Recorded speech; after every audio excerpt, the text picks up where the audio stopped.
Зейнең 370 еллык юбилеена багышланган халык иҗаты фестиваленә һәр оешма коллектив тулы куәттә әзерләнә. Миләшкәй балалар бакчасы хезмәткәрләре эшләреннән бушаган арада чираттагы репетициягә шәһәр мәдәният йортына килгәннәр. Һәр чыгышларын уйлап зур тырышлык куялар.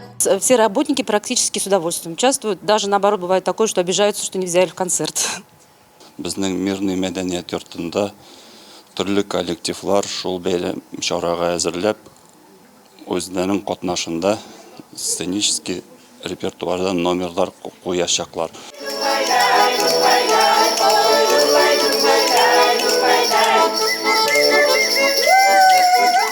Шәһәр мәдәният йорты коллективы Ивушка фольклор ансамбледә халык иҗаты фестиваленә әзерләнә. Аларның репертуары төрле. Бу юлы үзенчәлекле номер әзерләргә булганнар. Гади генә шүлмәк белән кашыкны элек кулланылган пычкы кыр юу тактасына кадәр җанландырып, үзенә күрә бер үзенчәлек өстәгәннәр.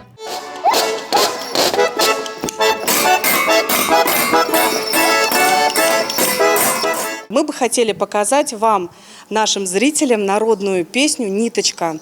Здесь участвуют и наши коллеги городского дома культуры, а также и наши участники фольклорного ансамбля «Ивушка». Изюминка этой песни именно в том, что здесь мы используем народные инструменты, также дудочка, различные трещотки, шумелки, гремелки. Вот это все будет в нашем номере. Ансамбльгә йөрүчеләрнең күбесе өлкән яшьтәге ханымнар. Вакытларын файдалы уздыруларына алар шиксез шат. Без монда бер бүтән гаилә кебек диләр. Бу репетицияларга сразу чабабыз инде тиз генә.